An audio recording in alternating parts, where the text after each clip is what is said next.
dito sa gawa sa akong tingog na Lord. Good morning sa imo, Lord. Salamat kayo ani nga time nga magkapadayon mi sa Sunday School. I pray, Heavenly Father, Lord, na ang Holy Spirit, Lord, nag-ask ko, Father, nga magalihok siya, Lord, sa moang taliwala o sa moang mga kasing-kasing gunahuna. Kaya imong pulong gid, Lord, dili madawat sa natural man, sa flesh, sa old nature namo, Lord. But thank you, Father, nga gitagan mi nimo og bago nga nature, the new man, the spiritual man. And therefore, Lord God, through this new nature of ours, ang Holy Spirit communicate sa moa through Him and through your words, Lord.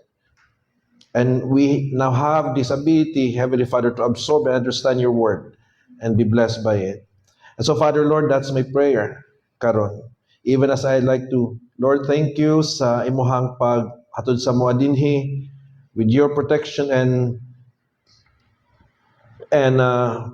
provision, Lord, sa amoa so that we could come, and for putting that desire in our hearts to come today in your house so that we can do our Sunday school and also do our worship service later as we, Heavenly Father, dedicate and offer our services to you today. And our prayer, Heavenly Father, is that you would take great delight in the services of your people, in the worship of your people, in the praises of your people. So thank you, Lord.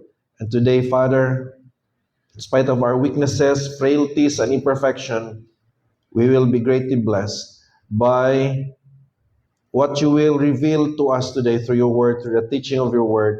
And I pray, Lord, that your servant, who has no power in his own, who is helpless without you, Father, that you would enable him to expound your word, to explain your word in a way that everybody can understand. Lord, I pray for that, and forgive us for our sins, cleanse us from all unrighteousness that we have done, and by the blood of your Son, Jesus Christ, Lord, we pray for your cleansing and forgiveness. And so, Father, Lord, I commit you all these things. In Jesus' name I pray. Amen.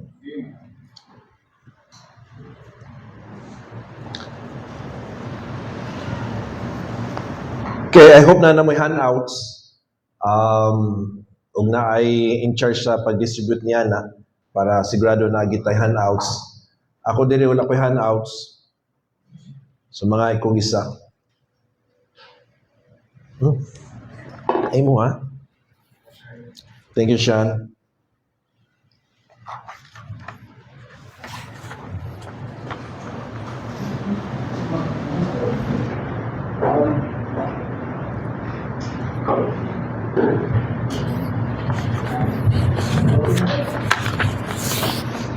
Narata sa Article 14.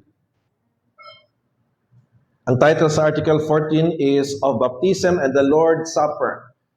Pero before niya na, by way of review, ato sang isgutan ning mga words nga nasa taas kanang New Hampshire Confession of Faith. Okay? Sige, sugod ta sa likod. Kisa may nadia sa likod. Okay, si Josel. Sige.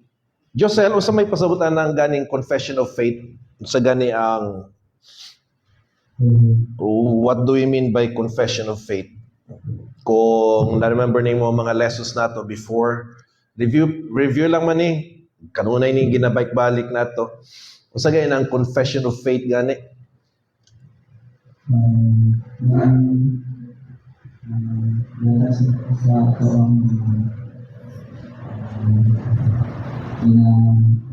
Forefathers or itong pinasalan ng mga Baptist na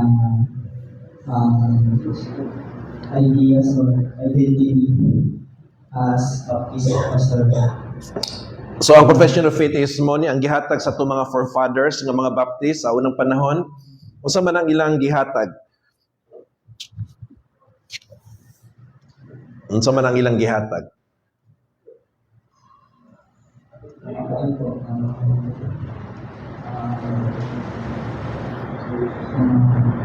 ideas po sa Bible na Ideas. sa I mean, Pero can you be more specific? Ideas to general. You are on the right track na. So these are things nga gihatag sa ato ang mga forefathers nga mga Baptist sa unang panahon, pero unsa man ang ilang gihatag sa tuwa. You're correct na. Padayon na lang gyud. Unsa man ang ilang gihatag. Mga ideas, murag correct po ka, pero gusto na ko to be maging more specific. Ideas, translate po translate, sa Bible po. translate sa Bible. What do you mean? English, from English to Bisaya, for example, ana? Translate. Right, right translation po sa mga Right translations. sa Like New Living Translation, NIV, New International Version, ana? King James Version, ana? But that's what you mean by translation or something else? Basta ma-mention na ang keywords, okay na yun. I'm waiting for keywords. Dali na po ang ideas and mga thoughts po sa Bible na Ideas or thoughts sa Bible. na i-review binareview sa Bible. Ano ba? Binareview sa Bible po. Ito po, mga ideas na Tanan gyud nga mga ideas o thoughts sa Bible ang naa sa Confession of Faith. Ito po ang isa na po siya. Napakita sa Confession of Faith. Unsa man ang ginapakita sa Confession of Faith? Mga to say ideas and thoughts to general kay dili man tanang ideas and thoughts sa Bible gibutang sa Confession of Faith. Kung dili katulang mga major major what? Yun! Correct. Pwede na. Happy na ko. Okay? Doctrines, major teachings sa Bible. Okay? Kasi if you say ideas and thoughts, piting daghan na. Daghan ideas and thoughts. Ang Bible, di lang doctrine ang naa. History, naapod. Naapoy about about politics. Naapoy about science. Pero ang Confession of Faith does not contain these things. It contains the doctrines, no? The theology, the major doctrines of the Bible. Okay?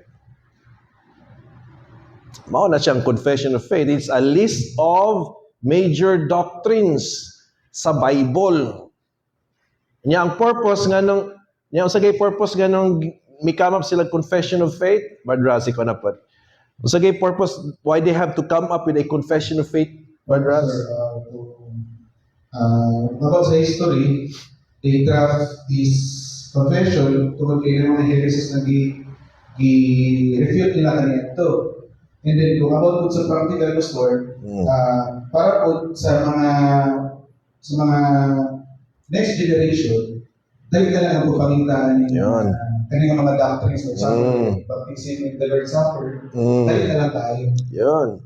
Okay, so daghang mga reason, pero kanang duha, mao na ang mga major nga mga reason why they came up with a Confession of Faith to come up with a statement nga mo kontra sa mga false teachings adto nga time. And second, para ang mga Baptist atong panahon, di na sila kinahanglan mobasa pa sa Bible from cover to cover para may bawo nila ang mga major doctrines sa Bible. Kay naanay mga nag-una sa ilaha nga nag-study sa Bible o gipanglista nila ang mga major doctrines sa Bible para easy to use na lang. Easy to use, fast to use. So if you say, usa may ginatudlo sa Bible about God, tanawa na lang ang Confession of Faith, kaya naa dito. Now, ang Confession of Faith, di na siya mo kontra sa Bible, but in fact, gibase sa Bible ang naa sa Confession of Faith. Okay? Because maybe na may madugan musuti, anong kailan pa mag-Confession of Faith, kaya na may Bible. This is not to compete with the Bible. This is not to teach something na wala sa Bible, but to make the study of the Bible easier. Okay? Yes, because nakakuha na, nakalista na, nakasum up na. Okay? But of course, kung gusto gin mo in-depth nga pagtuon sa Bible, you have to go beyond the Confession of Faith. Okay? So you have to study the Bible. Gamit kag mga other nga mga references to help you understand. No? So, daghang mga reason, and one of the reasons also is to promote unity sa church nga ang mga membro dapat parehas gud sila og ginatuan. Pero how could they know sang dapat ilang tuan kuwa sila kopya? Kuha sila kopya sa ilahang mga beliefs, sa ilahang mga doctrines.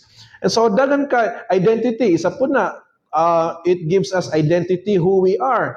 No, ang confession of faith, yes, naghatag po ng direction. Naghatag po ng direction sa tuwa. So, because of the benefits of confession of faith, our forefathers, sa unang panahon, become po confession of faith, so that because of its benefits, daghan kayo nga bago lang nato nga ipang mention. So it's very important kanang mag-adto mo church, magpa-member mo laing nga church, for example, like mag-abroad mo unsa ba.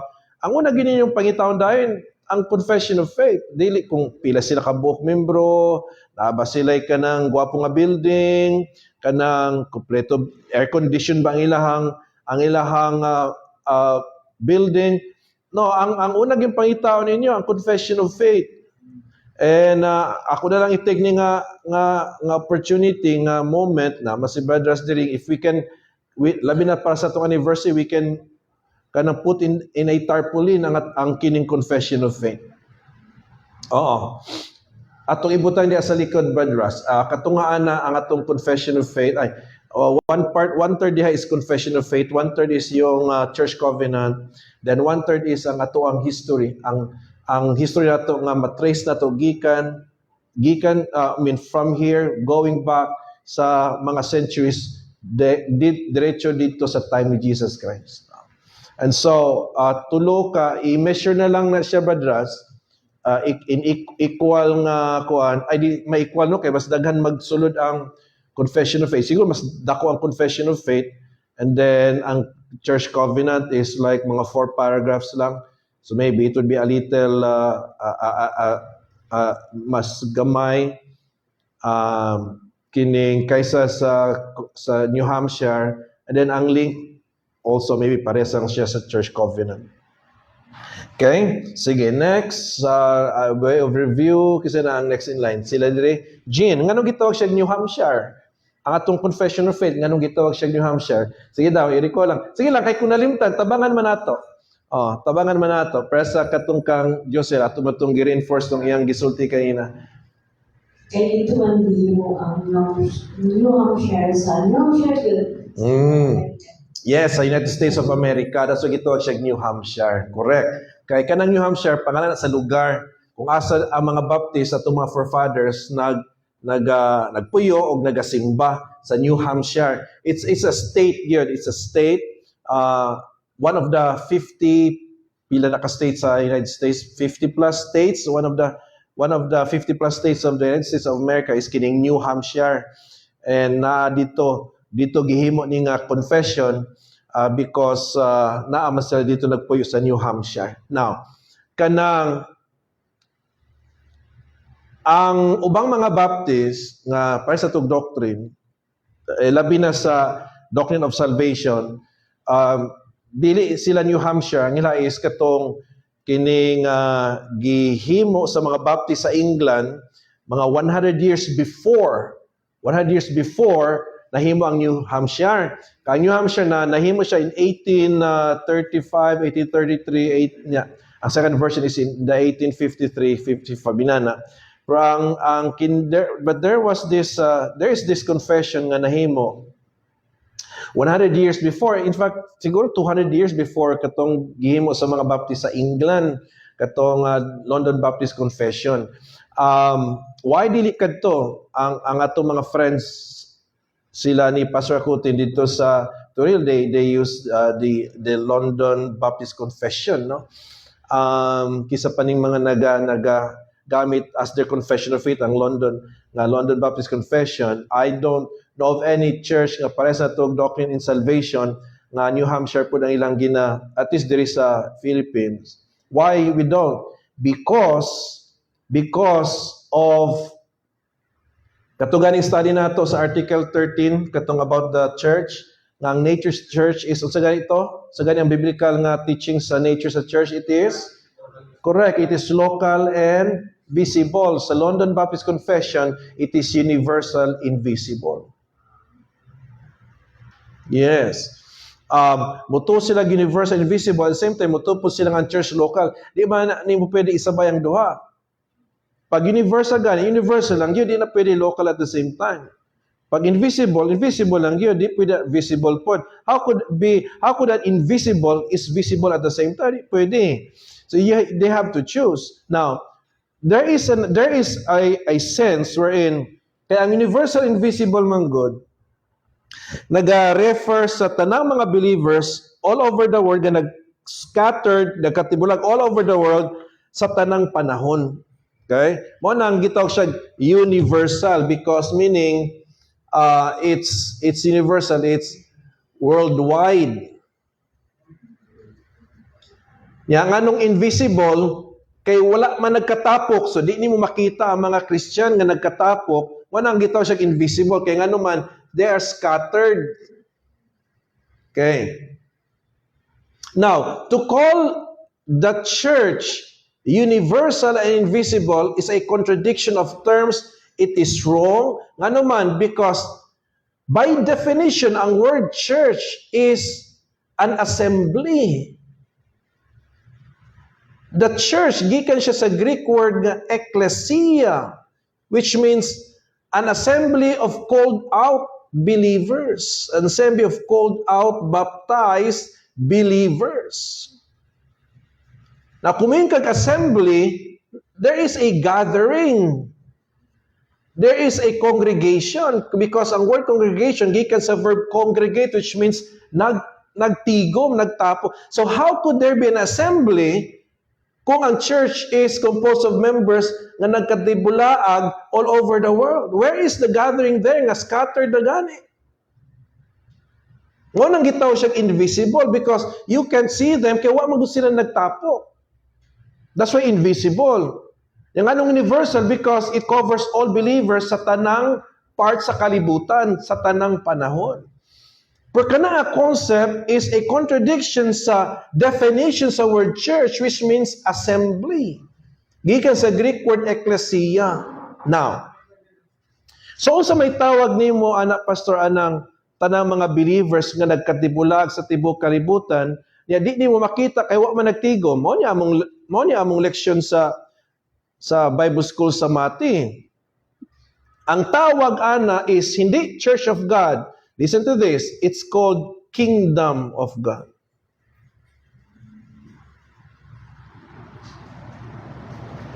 So, ang Kingdom of God is composed of believers, okay, scattered all over the world.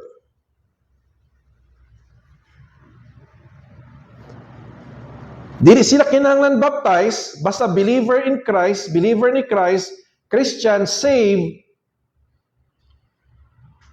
Ang mga naa sa Old Testament nga mga linuwas, appeal sa Kingdom of God. Sa mga New Testament o sa present time, tanang mga believers scattered all over the world, ang tawag nato ana the Kingdom of God.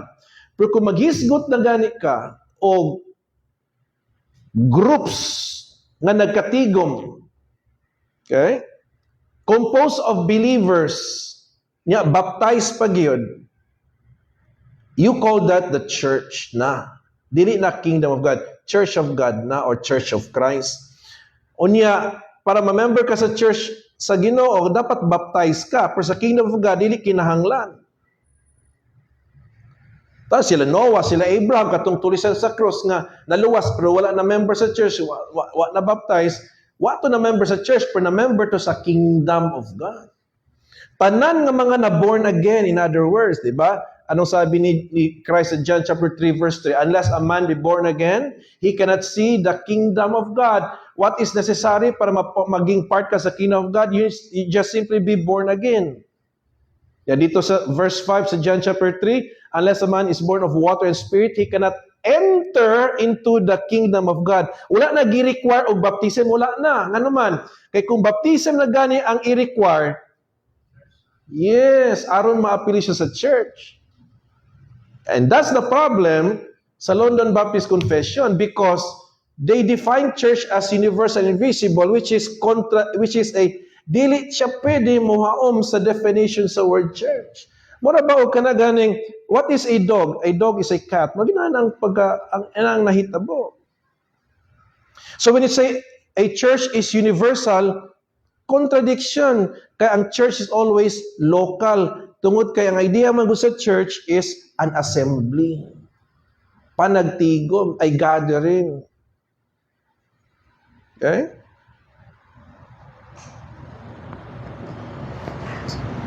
Bitaw nga natay member diri nga kining sawa pa siya na member, nagbasa-basa na siya mga writings ni Martin Luther, ni John Calvin. Nagana siya ni about sa writings sa mga reformers na kay di man ta reformers kay lahi man tag linya ang atong history gikan man diretso kang Jesus Christ. Ang mga reformers gikan man sila sa Catholic Church, and that would explain nga ang Reformation, ang mga reformers universal, invisible ilang teaching kay mao man ang teaching sa Catholic Church. In fact, ang word Catholic means universal.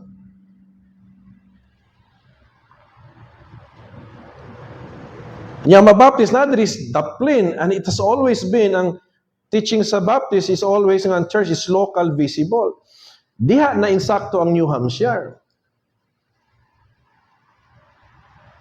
And diha nagka-problema ang London Baptist Confession. Pero aside from that, nindot kay ang London Baptist Confession. It's just dito lang yun sa nature of the church. Okay. So mo ni actually ang gusto na ko i-emphasize last month katong napata sa article 13. Okay, nanata karon sa article 14. Ang title sa article 14 is of baptism and the Lord's Supper. Shall we recite the article kining regarding baptism and the Lord's Supper? Okay. Together we say we believe, ready, go. We believe that the Christian baptism is the immersion in water of a believer in the name of the Father and Son and Holy Ghost to show forth in a solemn and beautiful emblem our faith in the crucified, buried, and risen Savior with its effects to sin and resurrection to a new life, that it is prerequisite to the privileges of a church relation and to the Lord's Supper, in which the members of the church, by the sacred use of bread and wine, are to commemorate together the dying love of Christ, preceded always by solemn self-examination. Okay, kung imong i-dissect ning Article 14, mao ni ang imong makita na duha ka major parts about baptism and about the Lord's Supper. About sa baptism, mas daghan siya gi-mention about baptism ang Article 14, ang New Hampshire. Ang sa Lord's Supper, nalay mga upat ka points, pero ang baptism, more than upat ka points. So let's go first to baptism. Unsa man ang ginatuhuan sa ato ang mga forefathers regarding baptism nga based gyud pod sa pulong sa Ginoo. The first one, okay, amo ni ang gihisgutan sa Article 14, ang mode sa baptism, ang candidate sa baptism, asa gikan ang authority sa pagbaptize, symbolisms of baptism, ang purpose sa baptism, o ang privilege. So how many points na? 1, 2, mode, candidate, authority, symbolism, and under symbolism na itulo, and then purpose, ikalima, and then privilege, ikaunom. Sa Lord's Supper, there are only 4 points. The participants, the elements, the purpose, and the requirement. Maigsoon, dili po kumukama pa ani nga mga points kung wala po na-mention sa Article 14. So, whatever is na sa article, diha ra pod ang limitations sa outline. Okay, sa outline. So, for example, pag-ingon nga, we believe that the Christian baptism is the immersion, that tells you about the mode. That's why, ang first point under baptism is the mode. Kaya gi-mention man diri ang mode sa baptism, which is what? Immersion. Immersion in water. Manang sa Matthew chapter 3, verse 16. Okay? Now, there are three views regarding the mode of baptism. O ang ato ang mode, ang ato ang belief sa mode of baptism is the right one. Ang first one is by sprinkling.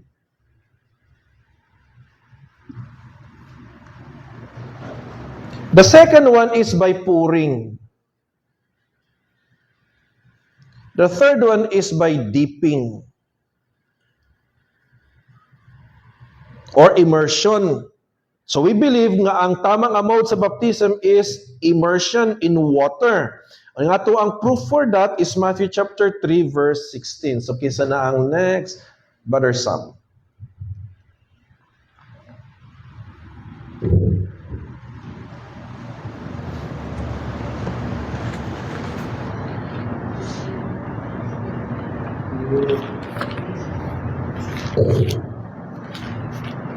Matthew 3:16. And Jesus, when he was baptized, went up straightway out of the water, and lo, the heavens were opened unto him. And he saw the Spirit of God descending like a dove, and lightning upon him. Brother Sam, unsay mga words diha nga naga-prove nga tuslob gyud ang tama nga manner or method sa bautismo?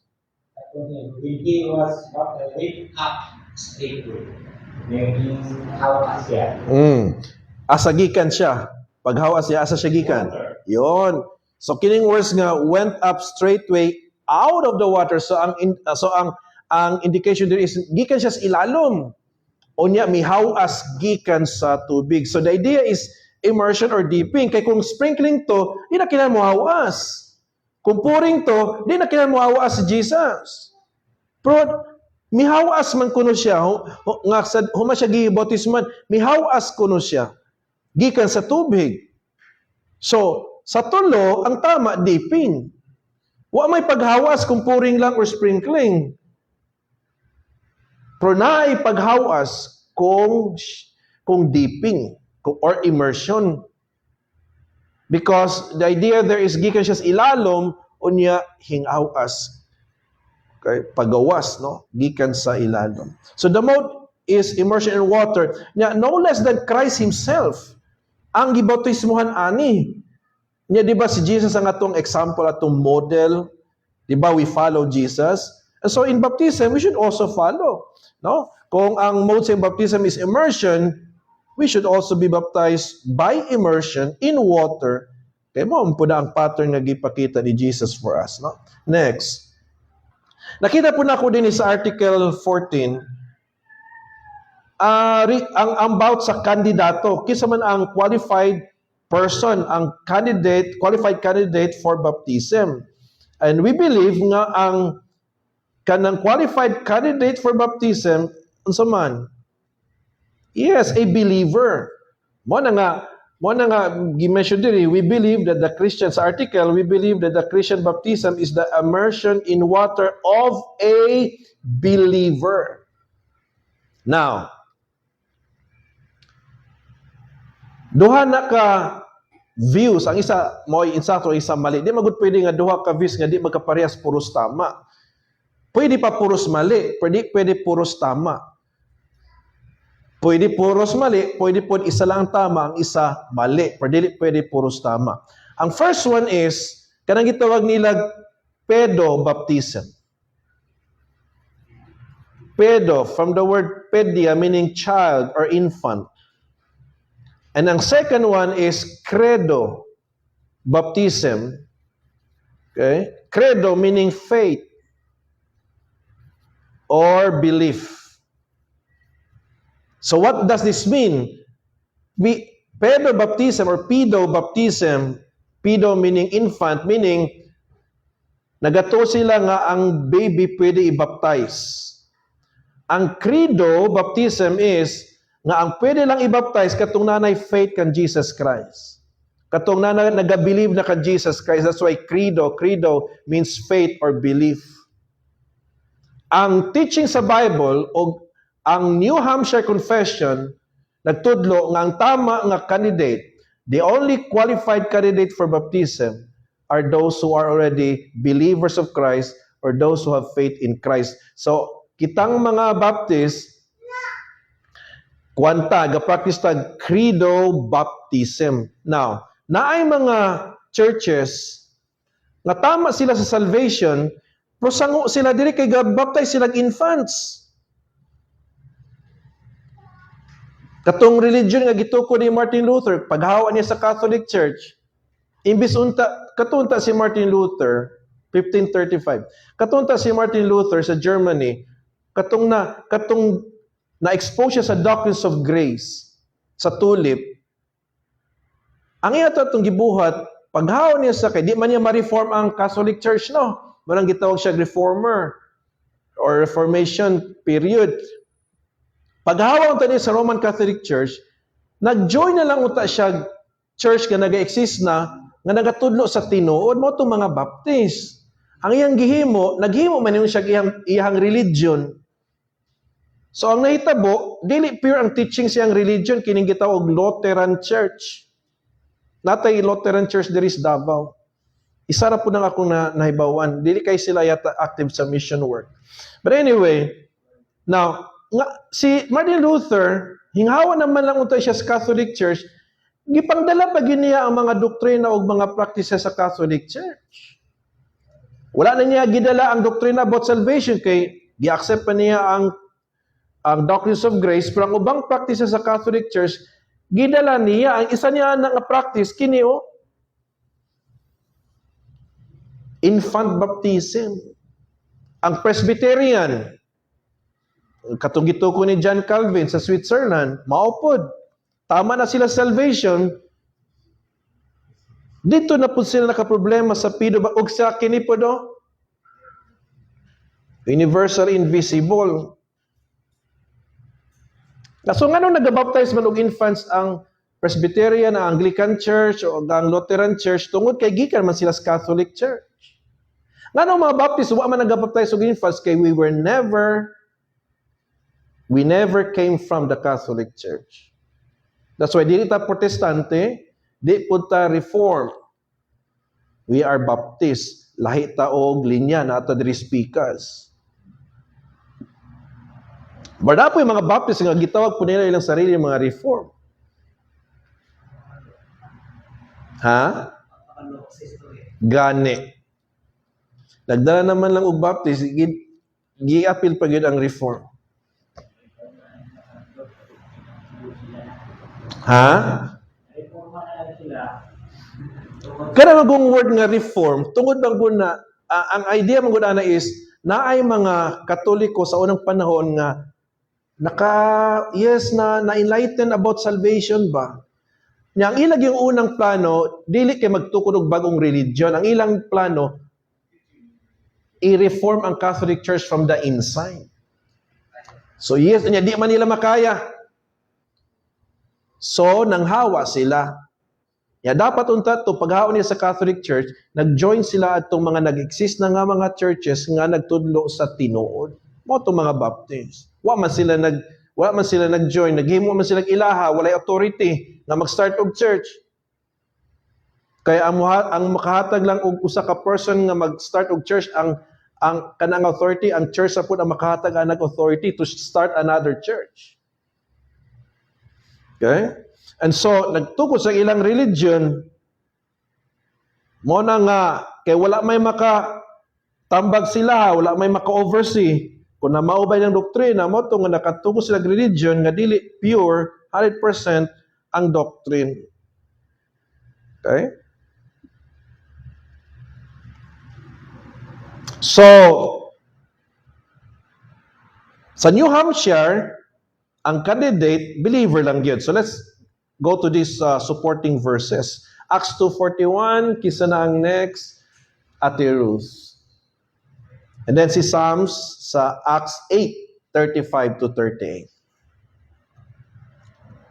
Acts 2:41. Then they that gladly received his word were baptized, and the same day there were added unto them about 3,000 souls. Okay, kisa man tong gibaptize Ate Ruth? Kisa man to, anong gibaptize man sila? Anong qualified sila nga i-baptize? Because before sila gibaptize, unsa na ilang gibuhat? Unsa ilang gibuhat? Yon. Correct. And they that gladly receive His word, gidawat nila ang word. Kanang pagdawat sa word mo na ang pagtuon nimo sa word. Nakigitminto man sila sa word, so meaning mga believers sila. Nana sila faith. Moto nga, gibaptize sila. So kanang Acts 2:41, supporting verse na sa atong doctrine nga ang candidate lang gyud for baptism katong believer na sa Ginoo. So kita credo baptism nga to ang doktrina. Usa gani ang opposite sa credo baptism, usay tawag nato ana? Pedo baptism. Pedo meaning infant or baby. Credo meaning faith or belief. Kaya another verse, Acts 8:35 to 38. Acts 8:35 to 38. Then Philip opened his mouth and began at the same scripture and preached unto him Jesus. And as they went on their way, they came unto a certain water, and the eunuch said, See, here is water. What doth hinder me to be baptized? And Philip said, If thou believest with all thine heart, thou mayest. And he answered and said, I believe that Jesus Christ is the Son of God. And he commanded the chariot to stand still, and they went down both into the water, both Philip and the eunuch, and he baptized him. Yon. So, gibaptize siya ni Philip. Nga naman, nakapasar man siya sa requirement. Usa man ang requirement, if you believe that Jesus is the Son of God, pwede ka i-baptize. So, usay tubag sa eunuch, yes, I believe with all of my heart. Kay nauta naman tong eunuch, nanay tubig, usa pa may kinanglan. Usa pa may kulang na ako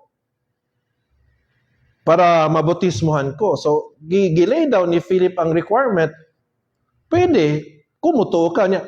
Unsa man ang nag-Bible study man sila ani nga time, nag-Bible study sila, unya ang topic nila is about Jesus. Niya ang ilahang passage is Isaiah chapter 53. So after sa Bible study, nakaagi sila tubig, kaya nagsakay man to sila sa kalesa. Nya kay kabuluman ang eunuch na by immersion ang baptism. So gina si Philip nga, nanay tubig. Usa pa may kailangan para mabaptize ko. So sabi niya, muto ka sa akong gitudlo sa ibuang nga si Jesus is the Savior, Son of God, pwede. With all of your heart, kung ikaw gato, ang iyong misulti, nagtuo ko. Di gipahunong ni Philip ang kalesa, o niya, gibautisman siya. Ya kinahanglan gyud sila mubaba. Nga naman, kay dipping man ang mode sa baptism, kay kung sprinkling lang to, di na sila mubaba, kay kuha lag baso si Philip siguro dito sa kalesa niya, naanao na lang siguro siya, o bubuan ang iyang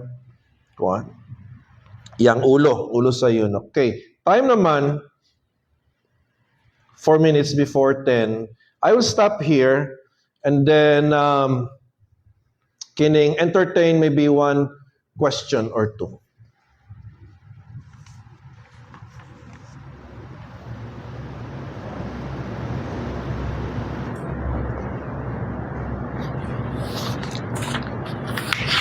Tana or comments or dugang.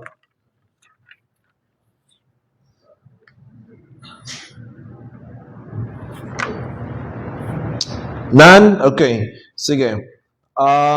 We will end this with a prayer. Then i-keep lang na ninyo inyong handouts. Tungod kay wa pa mangguta ay namatay bagong handouts next Sunday na. Although I not be here kay dito na po ko sa Katiil mag-travel para sa opening sa Bible School dito, and then pagbisita sa ila dito, pag-check sa ilang bagong location, pagpangumusta, pagdasig sa mga membro dito, street preaching, house-to-house visitation. So wala ko next Sunday, pero siguro si Brad Russell can I don't know, depende lang sa sabot nila ni Pastor Paul kung kisay mo pa dayon ani. Basta naana mo sa humanata sa the candidate, you will resume mo sa the authority and hoping makabot mo sa Lord's Supper. Okay. Sige, let's all stand for the prayer.